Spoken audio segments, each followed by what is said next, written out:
بالله من الشيطان الرجيم. بسم الله الرحمن الرحيم. حضرة النبي المصطفى محمد صلى الله عليه وسلم وعلى آله وصحبه أزواجه وذريته. شكر الله. الفاتحة. بسم الله الرحمن الرحيم. الحمد لله رب العالمين الرحمن الرحيم مالك يوم الدين. إياك نعبد وإياك نستعين الصراط المستقيم صراط الذين أنعمت عليهم غير المغضوب عليهم ولا الضالين آمين. بسم الله الرحمن الرحيم. الحمد لله رب العالمين والصلاة والسلام على أشرف الأنبياء والمرسلين وعلى آله وصحبه أجمعين. سبحانك لا علم لنا إلا ما علمتنا إنك أنت السميع العليم ولا حول ولا قوة إلا بالله العلي العظيم. رب اشرح لي صدري ويسر لي أمري واحلل عقدة من لساني يفقه قولي ولا حول ولا قوة إلا بالله العلي العظيم. إلهي أنت مقصودي ورضاك مطلوبي أعطني محبتك ومعرفتك. السلام عليكم ورحمة الله تعالى وبركاته. Alhamdulillah wa syukurillah ala ni'matil iman wal islam wal ihsan. Pertama, marilah sama-sama kita mengucap kesyukuran kehadrat Allah Subhanahu wa taala, yang mana Allah Taala telah memberikan kepada kita berbagai-bagai nikmat, bermacam-macam nikmat, yang mana dengan nikmat tersebut dapat kita melakukan pekerjaan seharian kita di atas muka dunia. Mudah-mudahan Allah Ta'ala menambah lagi nikmat. Dengan ditambahkan nikmat semakin banyaklah, semakin kuatlah kita menjadi hamba yang sentiasa bersyukur dengan nikmat tersebut. Jadi insyaAllah qala musannifu rahimahullahu ta'ala wa nafa'ana bihi wa bi'ulumi fid daraini amin. Kata Imam Ghazali rahimah Iman Hujjatul Islam Abu Hamid Muhammad bin Muhammad Al-Ghazali rahimahullahu ta'ala dalam kitabnya Bidayatul Hidayah wan Nihayah. Bidayatul Hidayah iaitulah pada muka surat 124.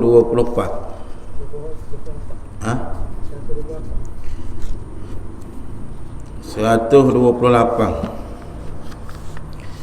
Iaitulah berkaitan dengan lidah. 128. 9. Ni tanda dia dah. 129. Iaitulah masih lagi dia nak beritahu kepada kita tentang perkara yang berkaitan dengan lidah. Berkaitan dengan lidah, dengan mulut. Iaitulah yang ketiga, hendaklah seseorang itu menjauhkan dirinya daripada berdebat. Debat ataupun balah, berdebat ataupun bertengkar, dan suka membantah perkataan orang lain. Orang bagi cadangan sekian-sekian, dak kena. Wak ni dak kena, wak tu dak kena. Patu hak mana kena? Kena hak dia sahaja. Orang lain dia tak mahu terima. Tu. Maka perkara bantah-bantahan ini ialah perkara dilarang oleh Nabi SAW. Betullah dikata setengah daripada kejahatan mulut, kebinasaan berpunca daripada mulut, iaitulah suka berdebat. Bapa mari dengar, bapa mari belajar ilmu, bukanlah kerana tujuan nak menghilangkan kejahilan, bukanlah tujuannya mana nak beramal, tetapi tujuannya nak berdebat. Tujuannya adalah untuk mana? Nak mematikan hujah, nak suruh orang ikut dia. Tu. Mana kata berdebat ni pun tabik telah setengah-setengah ulama lain bila ajak berdebat dia tak apa. Apa? Takut jadi ni. Sebab Nabi kata setengah daripada barang siapa yang meninggalkan akan berdebat, bertengkar pada waktu ketika para man tarakal miraa wa huwa mubtilun banallahu lahu. Barang siapa yang meninggalkan berdebat, baloh. Orang kata gini, dia kata gitu, dia kata gini. Nah, walaupun orang kata betul dah sekalipun, dan mana kata tinggal berbaloh wahwa walhal iaitu mubtilun salah. Hak dia keluar hujah, hak dia beritahu sekian-sekian hujah dalil salah, tak kena. Maka dia pun senyap. Dia mengaku akan kesalahan dia. Dia tidak membetulkan akan apa hak dia salah tadi tu. Dia senyap, memang dia mengaku memang aku salah sungguh. Maka Nabi kata banallahu baitan fi ramadatil jannah, nescaya Allah Taala akan itulah Allah Taala akan membina untuknya orang yang berhenti meninggalkan berbalah sana itu sebuah rumah di tepi syurga. Di pinggir-pinggir syurga ada rumah dia sanggup tinggal daripada perbalahan perdebatan, kerana dia tahu dia ni salah. Lalu Nabi kata wa man taraka mira'a, barang siapa yang meninggalkan berbalah berdebat, dak wal huwa wal halnya ia muhakkikun, orang yang betul, dia betul dah, memang dia betul, dia khabar tu memang betul sungguh. Tetapi debat mana tak ada, bukan berkaitan dengan agama lah. Kalau hak beragama kerana nak menegakkan beragama, orang ni wajib. Mana kata dalam keadaan dia ni mana betul hak dia khabar, tapi orang tak mau terima. Orang tak mau terima dengan kebetulan dia pun dok lawan juga. Tak apalah, dalam mutabakah sudah kita khabar dah hujah kita, bagi dah gini sekian-sekian. Maka dia tak mau jadi panjang, maka Allah Ta'ala banallahu lahu baitan fi a'lal jannati, nescaya Allah Ta'ala akan bina rumahnya mana di tempat yang tinggi dalam syurga. Kalau hak salah berarti tahu kata mengaku dia salah, maka Allah Ta'ala bina kat pinggir-pinggir syurga. Tak, syurga tepi-tepi syurga ada rumah dia. Tapi kalau dia ni betul tapi dia tidak tidak berbantah, tidak berdebat dengan hak dia betul tadi tu. Dah kau kata aku pakar, dah orang tu pun dia tahu pakar dengan apa dia khabar betul dah. Maka dia tinggal terbiasa layan. Sebab itulah kata Imam Ghazali, Imam Syafi'i rahmatullah, bahawasanya orang jahil itu dia memusuhi dengan apa yang dia tak tahu. Hak dia tak tahu dia musuh sungguh. Tapi kalau dia tahu, orang jahil dia musuhi dengan apa hak dia tak tahu. Macam bak khilaf ulama. Dia kata ni tak boleh, ni tak boleh. Sedangkan ulama berbeza pendapat. Dia bagi dah tahu, maka dia nak mengiyakan benda tu. Maka sebab itulah Allah Ta'ala meletakkan orang ni rumah dia dalam syurga, ada dah di mana dalam syurga. Maka apakah yang dikatakan berdebat ni ataupun bertengkar dan suka membantah kata orang lain ni? Kata Imam Ghazali rahimahullah ta'ala, bermula perkara-perkara ini adalah menyakiti hati orang yang dipercakapi. Awak sakit hati orang. Awak sakit hati orang sungguh. Orang khabar gitu, dia mari beta kau ni. Orang hak khabar betul dah, dia mari pula cocok kau ni. Jadi orang hak ikut yakin dah dia tu. Jadi begitu dak je ni. Sudah. Pucim dia, punca setengah supaya nak jadi perbalahan. Punca nak jadi perpecahan. Dan lagi pula, dan terkadang sampai ke peringkat membunuhkannya.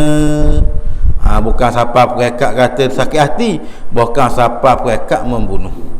Pakai bunuh. Balah ni, orang ni dah kena, hak tu dah kena. Dalam bab khilafiah pun balah kot.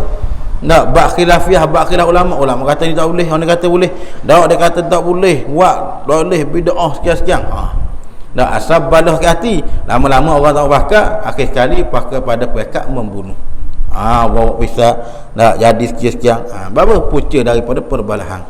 Mana kata tidak ada perasaan tolak ansur.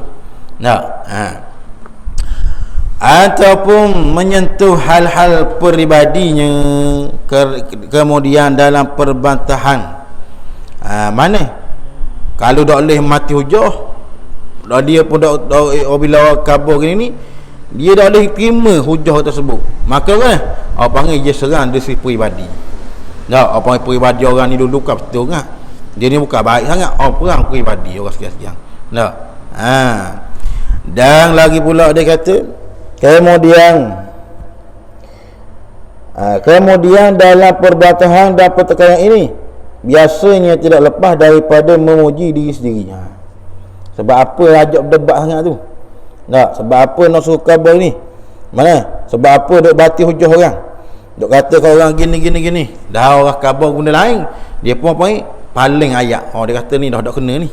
Nah, orang panggil set dah kena belah ke ni, pokok syirik belah ke ni. Tu macam-macam. Apa? Berpunca setengah daripada kerana nak memuji diri sendiri. Nak kata dia dah auto. Orang lain dah kena belah ke. Maka dia kata memuji daripada diri sendiri dan menganggapkannya bersih dari segala keaiban dan menganggap dirinya sendiri mempunyai kepandaian dan ilmu pengetahuan. Mana tujuan saat itu? Kerana dianggap dia berasa diri dia bersih, tak rajin buat salah, tak rajin buat tak kena belaka. Nah, hak benda dia kabur betul-betul belaka. Maka bila orang mari kabur ke dia sekian-sekian, dia tak boleh terima. Maka lagi pula dia tu menganggapkan diri sendiri mempunyai kepandaian, berasa diri pandai, berasa diri hebat, tak berasa diri lebih. Maka bila berasa diri lebih, tak boleh terima lah orang lebih daripada dia. Orang pandai pada dia tak boleh terima. Orang bijak daripada dia tak boleh terima. Sebab apa? Sebab dia rasa dia lebih. Bila rasa lebih, tak ambuh orang ajar dia, tak ambuh orang khabar, walaupun orang beritahu tu perkara betul sekalipun, perkara betul, tapi tak boleh nak batas juga. Tak kena. Sebab apa? Kerana diri dia bersih daripada segala aib dan menganggap diri sendiri mempunyai kepandaian dan mempunyai ilmu pengetahuan. Kemudian pertengkaran ini menimbulkan pula permusuhan yang berterusan, kerana engkau tiada bertengkar dengan orang jahil kecuali ia menaruh dendam untuk menyakiti engkau pada suatu masa nanti. Mana? Kata Imam Ghazali, kalau sekiranya kamu berbalah dengan orang yang jahil, sebab itulah kata Imam Syafi'i, baik daripada aku berbalah orang yang berbalah dengan orang jahil, maka hendaklah lebih diam, lebih bagus daripada berbalah dengan orang yang tak tahu. Apa? Itulah yang lebih terbaik. Kerana orang jahil ni dia akan suka tak nilah, dia akan mengkritik, dia akan dia tak berahi, dia akan lawan kerana apa yang dia tak tahu. Mana kata dia akan ingkar benda apa hak dia tahu, dia akan marah. Sebab itulah Imam Ghazali kata benda ni hendaklah apabila kamu bertengkar dengan orang jahil, orang tak ada ilmu, kecuali ia menaruh dendam untuk menyakiti engkau pada suatu masa nanti. Kita nasihat khabar dah kena buat gini ni, dah kena buat gini ni, patutnya buat banyak dah kena ni, kita tolong nasihat aje. Tiba-tiba dia tak mau terima. Dia tak ambil terima, dia pun dia kata pandai-pandai ni, nak tahu mana kata tak kena. Kita pun kata itu ayat betul-betul dah lah, tapi dia tak ambil terima. Maka kita pun berhenti, malah nak cakap banyak. Kalau tak ambil terima sudah, balik kita nasihat dah, khabar dah. Sebab tu Allah Ta'ala kata, mana rolik manusia ni bila tahu kata dia betul, mana dia akan, mana orang panggil, dia akan mengaku kalah. Dia akan lawan juga lagu mana pun. Tapi bila dia boleh meninggalkan perkataan tersebut, maka itulah yang paling terbaik. Dan jika kau tidak bertengkar dengan orang yang banyak sabar, maka kalau balah dengan orang jahil, kata Imam Ghazali, mana dia tidak akan menerima perkataan kamu, bahkan menaruh dendam di dalam hatinya. Tak boleh ni. Mana panggil 01. Tak warna kena lawan juga, kena kalah juga. Walaupun lama masa pun akan cari jalan kau lagu mana ni. Bukan saja bukan kata nak dah betul-betul lah kita salah dah, dia akan mengakui. Dan lagi pula engkau berkata sesuatu pada masa nanti, dan engkau tidak bertengkar dengan orang yang banyak sabar, kecuali pada suatu masa nanti ia akan habis sabar dan akan marah kepadamu. Kalau mubalah dengan orang yang mana jenis sabar sekalipun, orang jenis mana banyak sabar pergi balah juga, tengkar juga, tekan juga, orang ni tak kena, maka kecuali pada suatu masa nanti, dia kata sabarnya akan hilang dan akan marah kepadamu, dan akan timbul benih-benih mana kedengkian di dalam hati. Berarti situ Mana kata punca daripada perbalahan, punca daripada sebab mari hasil deki dak puas hati, punca daripadanya mana? Perbunuhan mana? Berpunca daripada al-mira'ah ni. Berbalah ni lah puncanya daripada berlaku daripada sifat-sifat tak baik. Dan lagi pula dia kata, terdapat Nabi SAW, man tarakal mira'a wa huwa mubtilun. Tadi habis kita baca dah ni. Nah, Nabi kata orang yang meninggalkan balah berbantah wa huwa mubtilun, dia betul dia ni dalam keadaan salah. Mana orang khabar dia tak kena ni mu ni, buat benda ni. Dia pun meninggalkan mana? Dia kata terima, tak apa lah, memang kita salah sungguh. Dia terima kesalahan tu. Dia terima tegur orang tersebut. Mana kata dia tak balah, tahu mana tak tahu. Kita tahu, kita belajar dulu zaman nenek moyang kita dulu pergi belajar. Sedangkan benda tu tak kena sungguh syarat pun. Maka kalau sekiranya dia tinggal, bila orang tegur dia tinggal, tak balah. Tinggal senyap, tak apa lah, kita terima dengan tegur orang tersebut. Maka orang ni Nabi kata fahuwa mubti, fahuwa Allah Ta'ala akan bina di dalam rumahnya di tepi-tepi syurga. Mana kata masa dia masuk syurga esok, tepi-tepi syurga ada dah rumah dia. Tetapi apabila seseorang tu meninggalkan man tarakal mira'a wa huwa muhiqqun, barang siapa yang berbalah hal ini ia hak yang benar, hak dia betul dah, tapi orang tegur kat dia, tak kena ni sekian-sekian ni, maka dia khabar, dia pun aku ambil hujah sekian gini-gini, dalil sekian-sekian gini-gini, ada boleh buat, bukan kata tak boleh buat langsung. Amalan-amalan ni boleh buat, ada ulama kata boleh. Orang ni pun terdak, lalu dia pun tahu kata dia benar, dia pun senyap, tak apa lah, nak balas-balas lagi lah. Kita ada hujah kita dah, kita buat tu benda betul dah, nak balas dah habis. Kalau orang tamu terima, buat benda nak balas dah. Kalau orang ni, kalau dia tamu terima kat hari lah hujah beribu kitab pun, hari lah tinggi langit pun, dan tamu terima kat, tak boleh terima pagi siapa ke bila pun tak terima, walaupun benda betul sekalipun. Maka orang ni pun dia diam, dia tubik hujah dia pun diam, dia malah nak balas betal banyak. Tak kata je orang nak terima, tamu terima sudah. Maka Allah Ta'ala kata, Nabi kata banallahu lahu baitan fi a'lal jannah, nescaya Allah Ta'ala membina oleh Allah Ta'ala baginya rumah di tengah-tengah syurga. Rumah duduk tengah, orang panggil duduk tengah ni mah legal. Kalau nisbah, kalau orang duduk di atas dunia ni pun, kalau tengok rumah mana duduk tepi, tepi ni ada orang biasa je, tapi molek dah rumah dia ni. Tapi mana rumah duduk atas bukit atas bukit tepi sungai, kata comel rumah ni. Gitulah. Kelebihan rumah duduk panggil semua, lebihnya duduk dalam syurga belaka. Tapi peringkat panggil rumah di atas syurga dengan di tepi syurga ni ada berlebih kurang dia. Ada lebih kurang dia. Maka lebih hak tengah lagi lah, hak indah tengah lagi dalam syurga Allah Ta'ala. Dan lagi pula dia kata, dan janganlah engkau tertipu dengan tipuan daya syaitan. Bila kau kata kita betul, syaitan ni mari, mu betul kan, apa mu tinggal lawang lah, lawang lah, rugi kira orang ikut mu lagi kan, syaitan. Maka dia kata dengan tipu daya syaitan, kerana syaitan sering mengatakan engkau mesti balah juga, bertengkar dengan mereka, kerana engkau memperjuangkan kebenaran. Mu jual benda betul ni, kalau benda salah. Oleh itu jangan engkau berlemah lembut dalam hal ini. Mana kata ya sungguh kita betul, kita mau lawang dia. Sebenarnya syaitan telah banyak menipu orang yang bodoh dengan cara ini, sehingga mereka tercebur dalam curang kejahatan. Sehingga mereka jadi mana? Bawa kepada jurang kejahatan mana? Asal balah benda betul. Bila orang tak mau terima benda ni, hati ni, dia kata tak boleh terima orang ni, tak kena belaka ni, lagu mana kita nak buat ni. Maka ia serang lah. Ia serang dengan orang panggil serang dari segi peribadi. Dia kata orang ni bukan pakar dengan ni, serang buat menganyi dengan nama apa. Orang panggil tak boleh nak mati hujah dia. Sedangkan hujah pakar tu ada, sekian tu punca daripada salah satu punca daripada ni lah.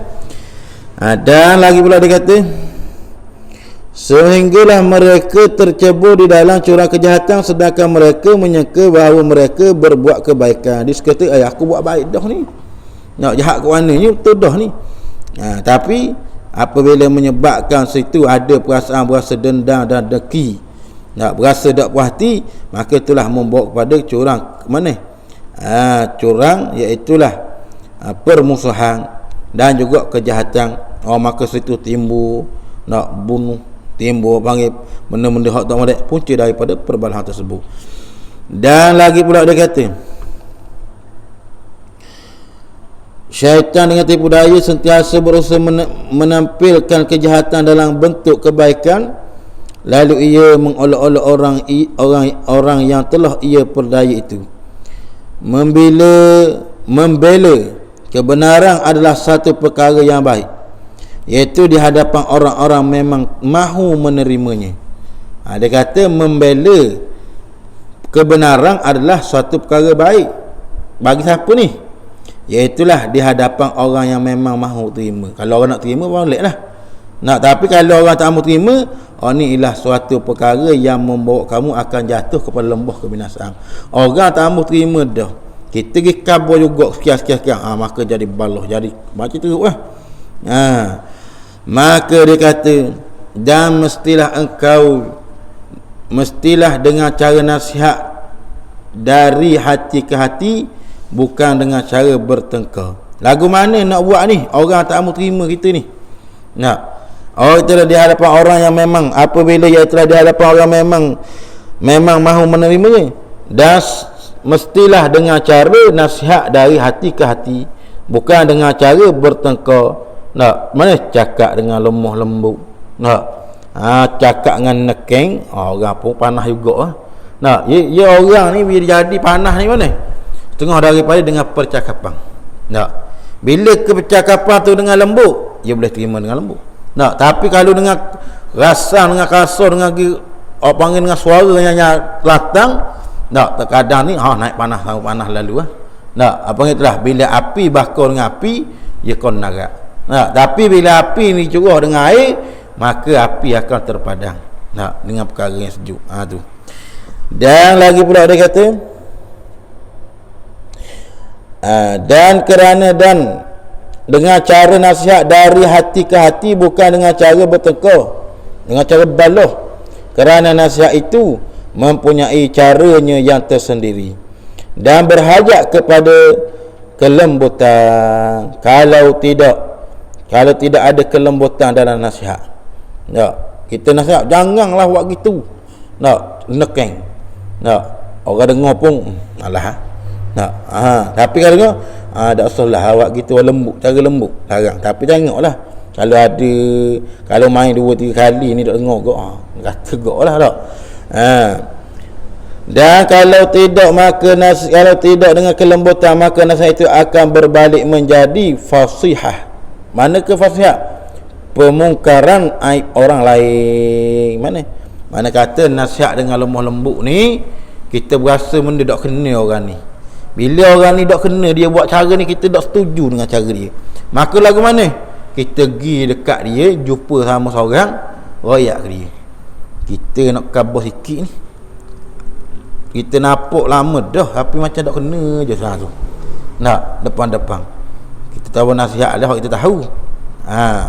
Macam cara depan-depan kabur sekian. Kadang-kadang orang boleh terima, tapi apabila pergi kabur dengan nyari, orang dah tahu antara dua orang tu, tapi dah jadi nekeng kau, baloh habis satu kampung. Warna orang tu pelik tu, baloh dengan adik-beradik baloh. Dengan ngamuk ngayuh baloh, warna tu nekeng semua. Banyak berpunca daripada mana tidak ada kelembutan dalam nasihat. Sebab tu Imam kata, apabila tidak ada kelembutan dalam nasihat, maka nasihat itu akan berbalik kepada fasihah. Mana fasihah? Membuka air. Dah jadi baloh nak marah ni, hak cerita 14 tahun 15 tahun habis ngukit belaka lah. Hak tu orang dah ingat dah, tapi oleh kerana ada perasaan nak marah ni habis. Benda tu pun settle lama dah, ingat balik. Nak curi kubah orang, mana curi kubah orang ni. Padahal bayar siap dah belaka dah, tersalah ambil. Waktu ambil semacam apa? Punca daripada perbalahan ni lah. Punca daripada tidak ada berlemah lembut. Dan lagi pula dia kata, maka jadilah kerosakan lebih banyak daripada kebaikan. Tak baik dah lah. Bila jadi fasihah jadi teruk lah. Baloh ni baloh habis. Siapa ke anak cucu jadi baloh. Kalau adik-beradik sama adik-beradik, baloh habis. Siapa ke anak cucu, siapa boleh tanah pula bagi dua. Saka dok kira dah ni. Wak pula orang panggil mana. Kadang-kadang ada setengah tu nak marah dengan adik-beradik tapi apa rumah sebelah. Bila pagar macam pagar Israel. Setengah ni. Ada berlaku pagar macam Israel. Kata apa ni? Tu abang tu adik baloh. Kim dia. Okey, nasihat khabar lalu khabar Allah sabar satu. Nak ayat ni.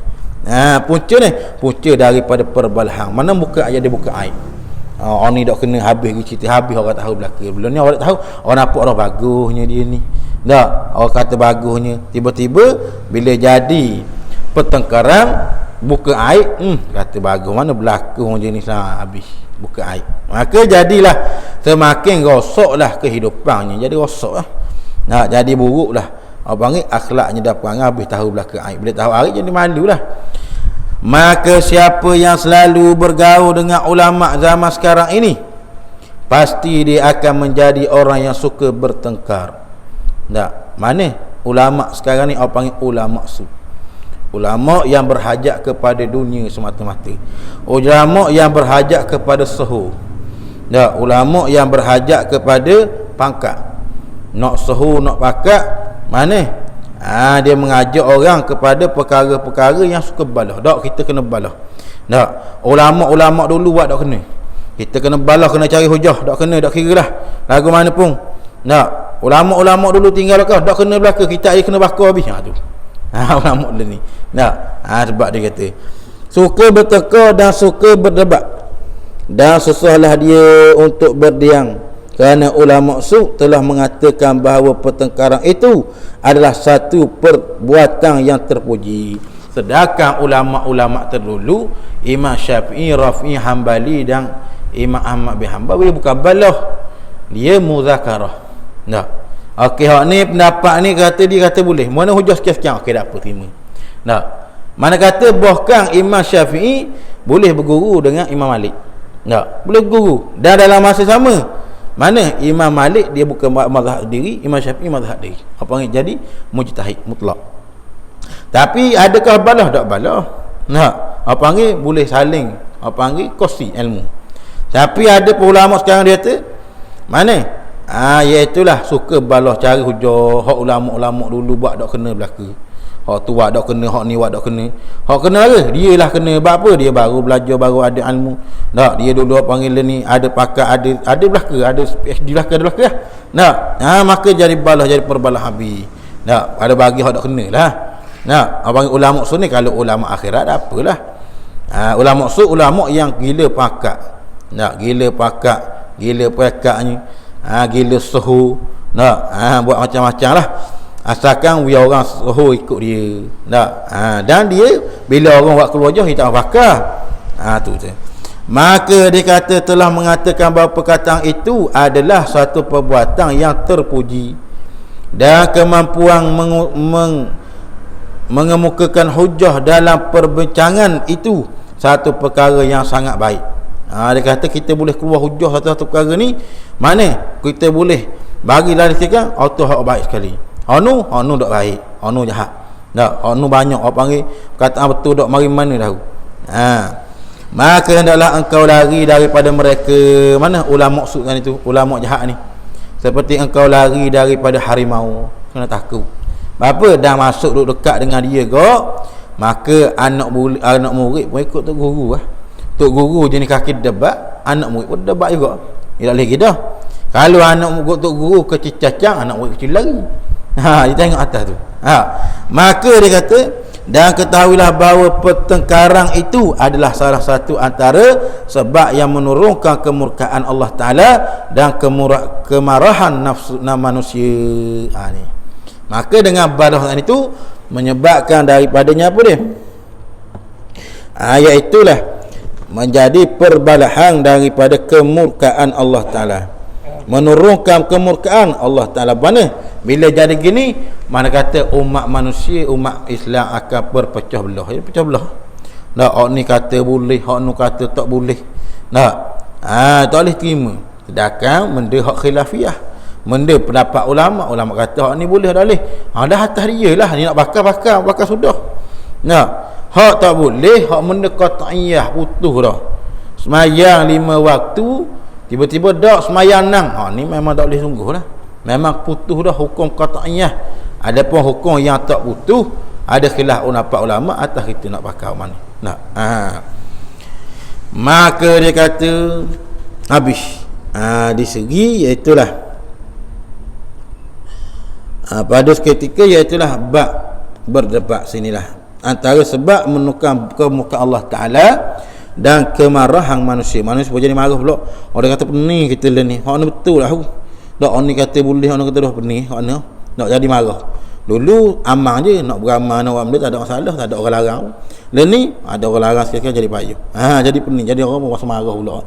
Nah, sedangkan ulama buat dulu betul dah, jalanan betul dah. Tak, dengan hujah. Lalu timbullah hak baru. Tak, kerana aku ni belajar, aku ilmu tinggi, aku sekian-sekian. Tak boleh, aku kena pakar. Aku kena hujah habis, ulama tak kena belaka. Sudah. Dan lagi pula yang kelima, iaitulah memuji diri sendiri. Yang kelima, mana puji diri sendiri. Pergi kedai kopi, tak, bangun pagi kedai kopi, duduk, kita malam dah orang bagus kali kampung ni. Kita orang kampung bagus kali lah, nak lawan orang lain tak boleh, kita bagus kali. Malam kita mana, kalau surah tu kita lah, tak, contohnya tak puji. Ataupun kalau kampung ni, kalau tak ada kita ni, memang tak ada batuan dah kampung ni. Tu tak, maka puji diri sendiri. Maka muji diri sendiri ni ialah satu perbuatan dikeji oleh syarak. Dikejilah. Sebab itulah dia kata hendaklah kamu jauh daripadanya puji diri sendiri. Apa? Seperti mana kata Allah Ta'ala dalam surah An-Najm ayat 23, Allah Ta'ala kata fala tudzakku anfusakum huwa a'lamu bimanittaqa.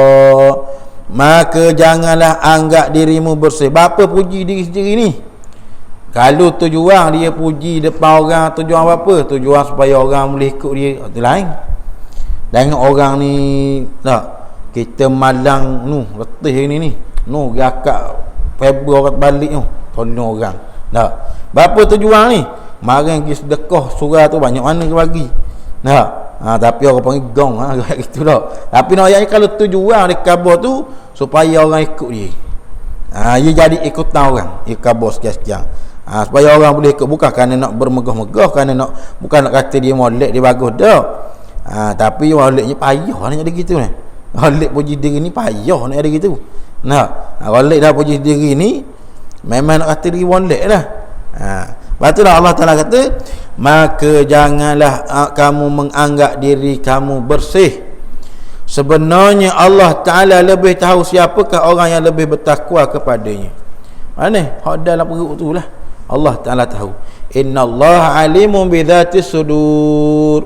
Kalau mu kata mu bagus, mu bagi baik, bagusnya, nak hebatnya, tetapi hak dalam hatimu itu Allah Ta'ala terlebih mengetahui. Allah Ta'ala tahu dalam hati tu apa dia ada. Dan pernah orang bertanya kepada seorang ahli hikmah. Ahli hikmah. Ahli hikmah ni mana? Daripada para fuqaha. Apa panggil ulama-ulama. Ahli hikmah. Apa panggil dia bercakap dengan penuh hikmah. Bukan cakap jadi sakit telinga dah. Ada ke orang hikmah dia cakap ni tapi dengar Allah sakit telinga rasa dah. Hikmah ni bila kita dengar berasa sejuk, seolah rasa nak berubah hati tu. Dia kata orang hikmah ni apakah kebenaran yang buruk?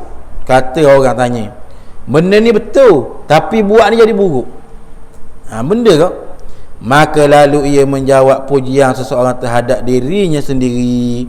Betul dia bangun tahajud malam, betul dia tolong orang, betul dia tu memang dia sungguh. Tak, dia tolong orang, dia panggil, dia bantu orang, dia bagi bantuan pada orang, dia semayang semalam, dia buat ibadat semayang banyak malam. Betul tak? Betul. Tak nipu sikit benda ikan betul tu. Kalau dia menipu apa panggil bohong tu. Ni benda betul ikan ni. Tetapi dia kata iaitulah puji seorang terhadap diri sendiri, dan ketahuilah bahawasanya memuji diri sendiri itu adalah mengurangkan daripada harga dirimu di sisi manusia. Manusia pun tengok ada dah nak akak ekor dia. Tak. Pergi semayang tu, tengok tempat tu. Dulu orang dulu ada benda kosong lagi. Tengok kita lah ni. Tak, kita pegang kau ada belaka nak benda. Tu. Tak, puji diri sendiri.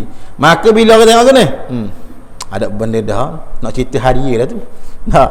Bila orang tengok pun malas dengar. Dah ada kerja baliklah. Tak, lalu. Sebab tu dia kata bila orang suka puji diri sendiri ni, mana mengurangkan daripada harga dirimu di sisi manusia. Manusia pun jadi kurang dah nak dekat hari. Tak, serabut pakai cerita dia je. Tak, orang lain tak betul. Dan menyebabkan turunnya kemurkaan Allah Ta'ala. Jadi Allah Ta'ala pun marah juga dengan orang puji sendiri ni. Apabila engkau mahu tahu bahawa pujianmu terhadap dirimu sendiri itu tidak menambah martabatmu. Apabila engkau mahu tahu bahawa pujianmu terhadap dirimu, apa yang puji diri sendiri itu tidak menambah martabatmu di sisi orang lain. Cuba engkau lihat ketika ada orang lain yang memuji dirinya sendiri di hadapanmu. Nak percaya, nak tahu betul-betul, mari orang lain buat perangai macammu juga, dia kata. Nah, kamu buat ke orang puji diri sendiri gini-gini, tengok kita. Lepas tu mari orang lain kabur depan itu. Mana tindakan kamu? Adakah kamu tu? Bagus dia ni. Ada. Tak, kata. Ada akan jadi begitu. Maka sudah tentulah kamu pun benci juga dengan perbuatan tersebut. Benci juga. Tak serabut lah. Tak cerita hari. Tak. Dan lagi pula dia kata apabila engkau mahu tahu yang, dan lagi pula dan ia menyebutkan kelemahan pangkat. Cuba kau lihat ketika ada orang lain yang memuji dirinya sendiri di hadapanmu, ia menyebut akan kelebihan pangkatnya. Kita pangkat kita kerja ni bos besar, tak bukan bos kecil ni. Kita dengan raja ni rapat ni, tak apa panggil jalan sekali. Tak. Dan lagi pula mana, dan hartamu, menyebut akan kelebihan pangkat dan kelebihan hartamu. Cuba engkau rasakan betapa beratnya hatimu menerima ucapannya. Hati kita boleh terima tak orang cabar gitu? Tak. Sudah tentu berat tak boleh terima. Rasa geli gelemang kau ni. Tak. Cerita dia geli Allah, rasa nak mutah wadah. Tak. Gitulah. Gitulah juga orang lain. Kalau orang lain cabar lepas itu, gitulah keadaannya. Terkadang orang ni mana dia berasa diri bagus dah kita pasal dia. Tapi bila ada orang depan kabur dia, gitulah kadang. Samalah juga kalau orang benci, kalau kita bila orang kabur depan kita pasal diri sendiri pun kita berasa tak lagi. Begitulah juga kalau kita kabur depan orang pun gitu juga. Samalah juga. Tak boleh lari dah. Dan lagi pula dia kata, dan seakan-akan engkau menerima suatu, berartinya cuba engkau rasakan betapa beratnya hatimu menerima ucapannya, seakan-akan engkau menerima suatu bebanang yang sangat berat. Setelah itu lidahmu akan mencacinya. Bila orang dengar pula, mana orang dengar tu yang ke bawah ni? Senyap? Tak senyap. Dia kata dah tahu bijak kat mana dia tu. Mulut ni akan caci ke sini. Dia kata betul dia tu. Tak, hari-hari duk cakap pasal dia lah. Orang panggil mari cakap pasal dia, kedai kopi cakap pasal dia, sejik cakap pasal dia. Nak royaknya dia bagus. Dia apa ni duk puji diri sendiri. Maka dia kata setelah itu lidahmu akan mencacinya sebaik-baik sahaja ia berdiri dari diri sisimu. Dia kata masa depan senyap bagus. Bila balik akak kaki kau riuh habis kedai kopi. Mu tengok tu ada benda dah puji diri macam baik sangat. Padahal banyak tepek wet kali orang panggil kelemahan ada tu. Orang dok kabur depan orang senyap je. Tapi balik kau dia kata habis orang tu habis sungguhlah dia kata ni. Dan begitulah hal kelakuannya bila engkau memuji dirimu sendiri di hadapan orang lain.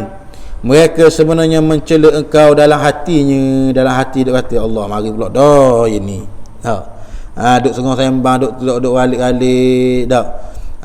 Sembang dia sudah mari dia Allah mari pula dah. Hati-hati duk cerita pula. Tengok pun tak mati ni mai ke lain dah. Ada benda ya. Tak ada cerita salah pasal dia dah ni. Orang tahu dah. Maka dia kata engkau masa berada di hadapan mereka lalu sendiri di hadapan orang lain. Mana ni? Begitulah kelakuannya apabila engkau memuji dirimu sendiri di hadapan orang lain. Mereka sebenarnya mencela engkau di dalam hati mereka ketika engkau masih berada di hadapan mereka. Kemudian mereka akan mencela engkau pula dengan mulut apabila engkau telah beredar dari sisi mereka. Sebab itulah dia kata memuji diri sendiri ini ialah suatu perkara yang dicela. Dicela oleh syarak. Dicela. Mana cela diri ni? Menganggap kata ni bagus. Agaknya dia ni bersih diri dia. Tapi tengoklah atas. Kalau macam kita nak pujikan anak, tak apa. Kita puji. Tengok ayah buat tu. Tu ayah belaka buat tu. Tak. Apa? Tujuan nak uji anak ni jadi. Mana berakhir buat kebaikan. Orang nak jadi macam ayah juga. Tak, ayah boleh buat gini-gini. Kena kau ada tepat lah. Jangan ikut dah jumpa orang puji. Kat orang puji. Orang panggil orang jadi cemuh juga. Tak. Tujuan puji. Bila orang panggil puji dah ada tepat ni, kau lihat apa? Tujuannya kerana nak membersihkan dia, rasa dia bagus, dia ni baik. Habis tu. Dan seterusnya iaitulah yang keenam, iaitulah perkara yang dicela oleh lidah daripada berkata-kata, iaitulah melaknat. Bahasa melaknat sungguh nata lembu ni. Tu. Dah lembu masuk dalam kebun lada baru tanang. Tengok pagi-pagi segar dah rasa gigi boleh makan buah. Tiba-tiba buah makan pucuk habis mampu pula. Lepas tu mulut tu baik. Berasa menata lembu laknat sungguh lah. Tu. Berapa dicela lah daripada laknat. Hatta pada binatang sekalipun. Ni dia akan sebut pada minggu depan lah. Minggu depan minggu 5 tau. Minggu 5 insyaAllah. Jadi itulah katanya yang keenam, iaitulah berkaitan dengan melaknat akan satu-satu makhluk. Tak kira lah makhluk apa pun, pokok kayu ke, hengga ke, semut ke. Nak marah makan nasi lapar balik-balik dah nasi apa teringat lagi lauk. Lauk maring ada gini tak. Panggil mana ya tu pati masuk poyok. Sudah balik lapor tengok Allah semut saja. Berasa laknat semut ni habis. Batulah kita tak boleh laknat kepada makhluk Allah Ta'ala. Sebab apa dalih ni? Ni kena mari semula lah. Cakap akan minggu akan datang. Wallahu alam. Bismillahirrahmanirrahim. Allahumma ighfir li ummati Muhammadin. Allahumma salli ummati Muhammadin. Allahumma lakal kullu wa bikal kullu wa ilaikal kullu wa antal kullu wa kullu kulli bi rahmatika ya arhamar rahimin. Wa sallallahu alaihi wasallam Muhammad wa ala alihi wa sahbihi. Alhamdulillah rabbil alamin. Assalamualaikum warahmatullahi taala wabarakatuh.